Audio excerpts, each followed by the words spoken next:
Сәлеметсіздер ме? Қош келдіңіздер. Бүгін біз әлемдегі ең танымал баллониктің, яғни ВД-40-тың ішкі сырына үңілеміз. Ол әрбір гаражда бар сияқты. Алдымызда екі дереккөз жатыр. Біріншісі, мың түрлі қолданыс деп жар салатын жарқын жарнамалық буклет. Ал екіншісі құрғақ, аяусыз техникалық паспорт. Тек сандар, графиктер және ұсақ қаріптер. Иә, бұл іс жүзінде екі бөлек әлем. Бірінде сиқыр мен әмбебаптық, ал екіншісінде таза физика, химия және ең бастысы мүмкіндіктердің нақты шекарасы. Дәл солай. Бүгінгі мақсатымыз осы екі әлемнің арасына көпір салу. Біз маркетингтік уәделердің қай жерде бітіп, техникалық сипаттаманың қатал шындығы қай жерде басталатынын түсінгіміз келеді. Біз бұл өнімді күрделі құрылғының нұсқаулығын оқығандай талдаймыз. Тек күшті жақтарын ғана емес, одан да маңыздысы, оның шектеулерін анықтаймыз. Баршаға таныс нәрселерден бастап, біртіндеп түпкі мәніне жетеміз. Керемет жоспар.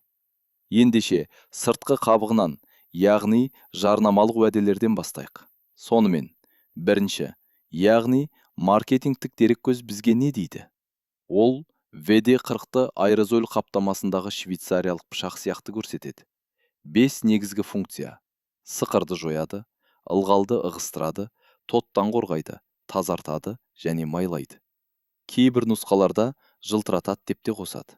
Бұл жердегі ең қызығы осы функциялардың бір-бірімен қаншалықты тығыз байланысты екендігі. Бұл бір құтыдағы 5 түрлі өнім емес қой.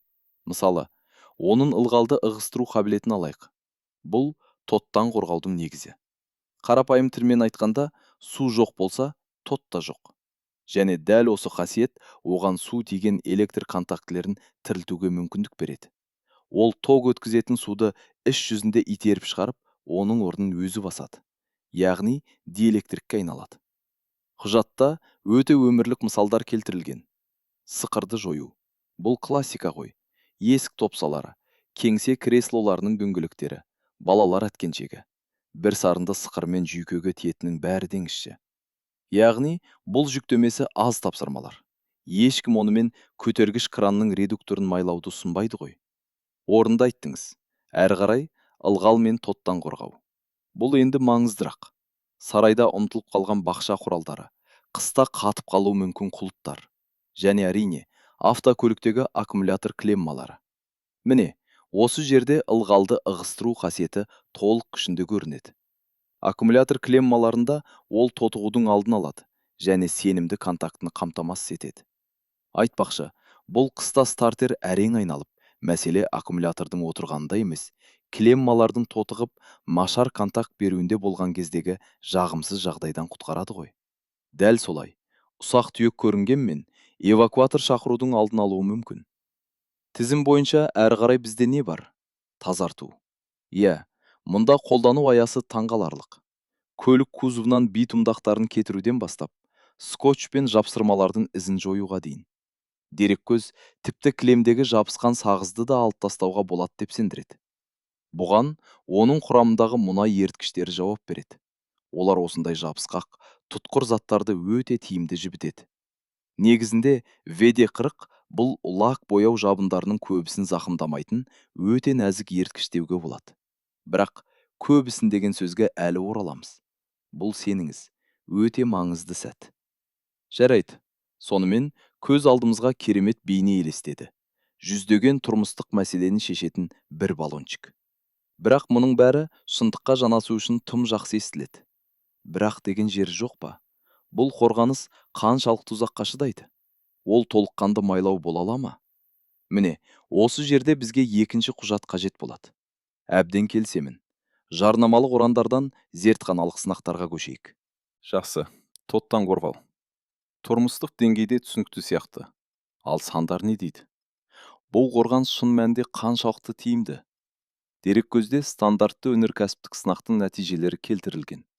Бұл тұзды тұман камерасы. ASTM B117 стандарты. Бұл өте агрессивті орта. Оны дауыл кезіндегі кеме палубасымен салыстыруға болады. Сонымен ВД-40 пен өңделген болақ панельдер осы камерада 72 сағаттан кейінде тот басудың ешқандай белгісін көрсетпеген. 72 сағат? Тоқтаңызшы, бұл небәрі 3 тәулік қой? Шынын айтсам, онша көп емес сияқты. Мұны нақты өмірге қалай аударамыз? Мысалы, менің бақша қайшым қанша уақытқа шыдайды? Керемет сұрақ. Техникалық парақ бұған барынша адал жауап береді. Онда әртүрлі жағдайлардағы қорғаныс мерзімдері көрсетілген кесте бар. Міне, осы жерде мифтер қирай бастайды. Егер қайшыңыз құрғақ гаражда жатса, қорғаныс 1 жылға, тіпті одан да көпке созылуы мүмкін. Ал егер ол далада, бірақ бастырманың астында жатса, мерзім 6 айға, максимум 1 жылға дейін қысқарады. Айырмашылық үлкен екен. Ал егер мен оны бақшада ұмытып кетсем ше? Ашық ауада, жаңбыр мен күннің астында, кәдімгі сақтау кезінде, бар болғаны 30-дан 60 күнге дейін. Ого! Ал егер сіз теңіз жағасында тұрсаңыз, ауада тұзды суспензия болса, немесе қыста реагенттер себілген жолмен жүрсеңіз, қорғаныс мерзімі тым аз, 15-30 күнге дейін төмендейді. Міне, бұл басты сәт.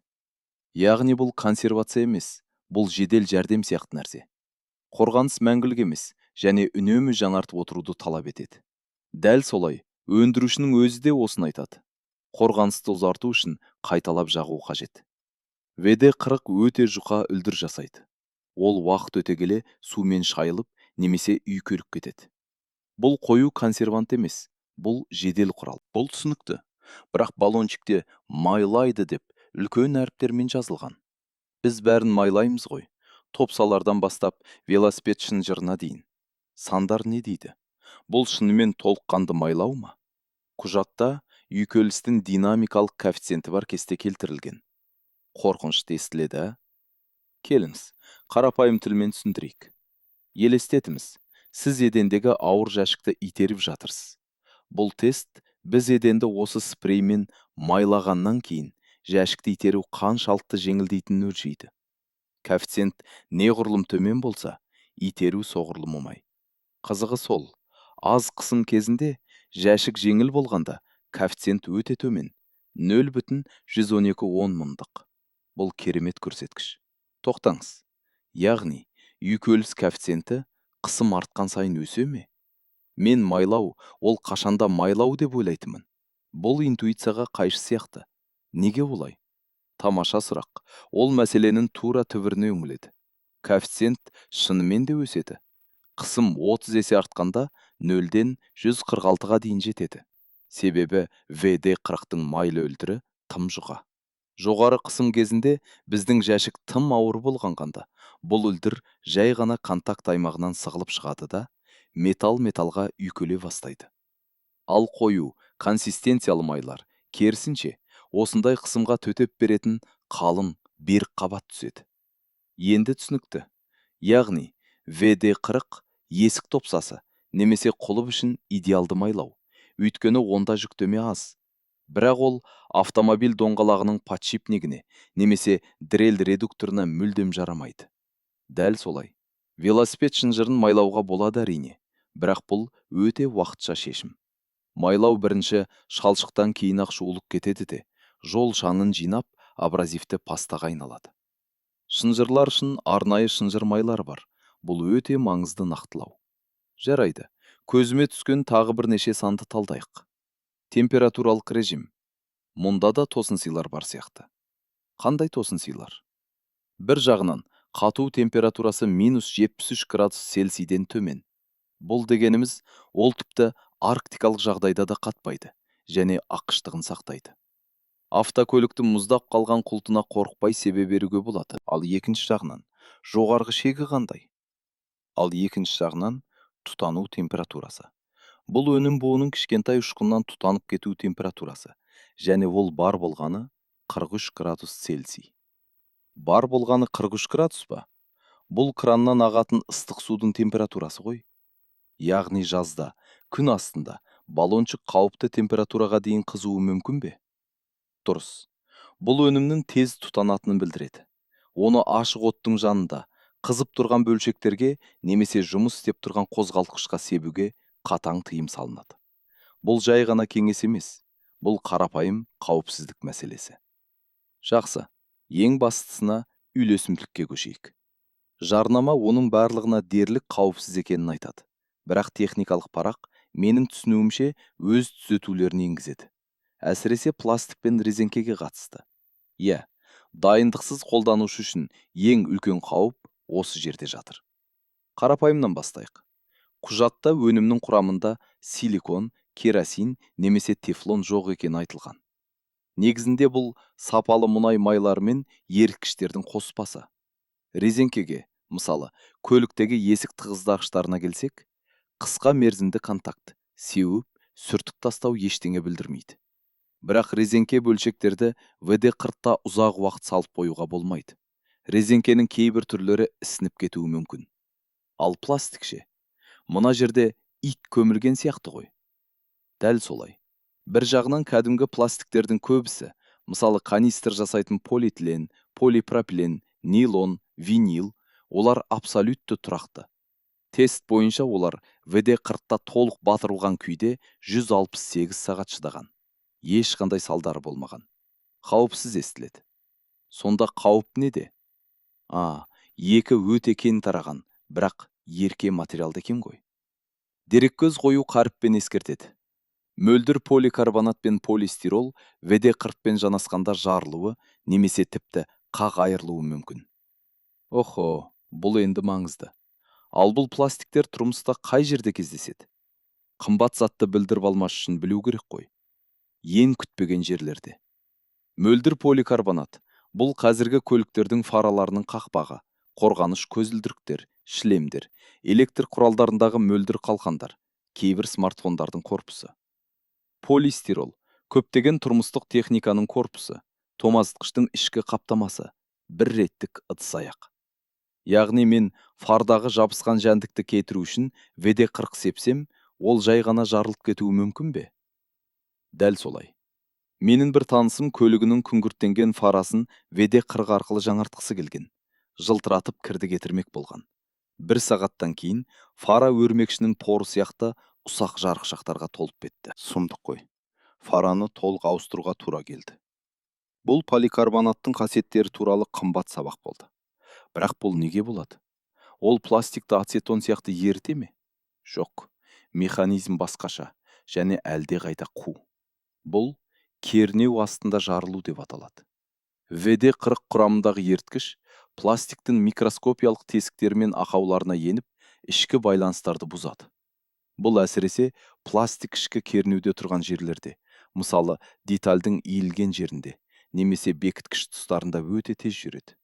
Бұл химиялық еріту емес, бұл іштен физикалық қирату, және ол қайтымсыз процесс. Баға жетпес ақпарат. Есте сақтайтын ең басты ереже. Егер бұл поликарбонат емес екеніне 100% сенімді болмасаңыз, ешқашан мөлдір пластикке ВД-40 сеппеңіз. Және соңғы практикалық сәт. Мәселен, мен металл детальді ВД-40-пен тазаладым делік. Содан кейін оны бояй аламын ба? Кек мұқият майсыздандырған жағдайда ғана. ВД-40 жұқа, бірақ өте тұрақты майлы үлдір қалдырады. Кез келген бояу оның үстіне тамшы-тамшы болып жиналып қалады. Кегіс жатпайды. Өндірушінің өзі тазалау үшін white spirit немесе басқа күшті майсыздандырыштарды ұсынады. Сонымен қорытындылайық. Біздің зерттеуіміз көрсеткендей, ВД-40 шынымен де әмбебап феноменалды өнім. Бірақ ол сиқырлы таяқша емес. Бұл мультитул сияқты құрал. Көп нәрсеге қауқарлы, бірақ байыпты жұмыс үшін әрқашан арнайы құралды қолданған дұрыс. Келсем, бұл аз жүктемелерге арналған жеңіл, өтімді май. Бұл ылғалды ығыстыруға және тазалауға арналған тиімді құрал. Және маңыздысы, тоттан уақытша қорғаушы. Оның әсер ету мерзімі жағдайға тікелей байланысты. Ал оның поликарбонатпен және полистиролмен үйлеспейтінін әрқашан жадымызда ұстауымыз керек. Техникалық парақтағы сандар. Көргеніміздей, жарнамалық әрлеусіз таза шындықты айтады.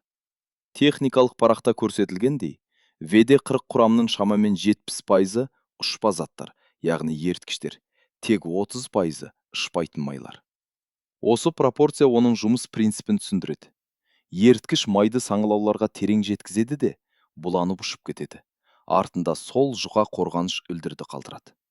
Ойланып қарасақ, біз күнделікті қолданатын косметикадан бастап, тұрмыстық химияға дейінгі көптеген өнімдер осы қос әсер ету принципімен жұмыс істеуі мүмкін. Бір компонент екіншісі үшін жай ғана тасымалдаушы рөлін атқарады, ал біз ол туралы ойламаймыз да.